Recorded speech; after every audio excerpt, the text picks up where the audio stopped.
This is the final problem on the group test, and our goal is to figure out which of these guys is the same as negative 2x squared.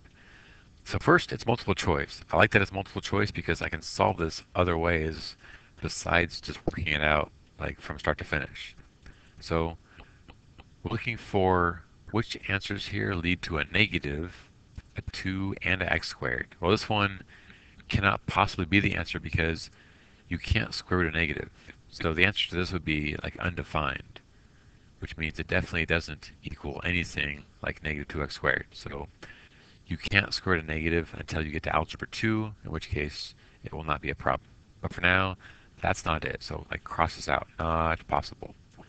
This guy, first of all, there is no negative here. The negative 2, oh, you can barely read it here, but that was negative 2 in the actual test. This negative 2 means reciprocal. So really, this 2 will stay, but the x to the negative 2 will flip to become x squared on the top.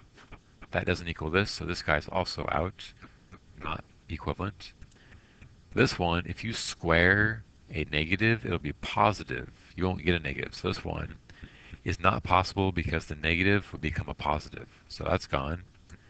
This guy, negative 6 divided by 3 is negative 2. So that part reduces correctly.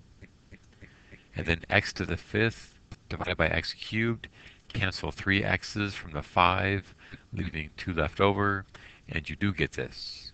So far, problem D is a solution. Let's check the final two. In this case, we have a negative 2, so far so good, except for this entire term of negative 1 means we have to take a reciprocal of this. So negative 2 is still where it is, but now we have to flip all this stuff over back to the top. So now it becomes 2x squared on the numerator again, because this flips to the top side, which gives us negative 4x squared. That's not the same as negative 2x squared, so this is also not working. And final thing, since absolute value is always positive, we'll definitely not get a negative, and so that's out too. And the solution remains D is the only possible expression that leads to the same answer as negative 2x squared. That's it.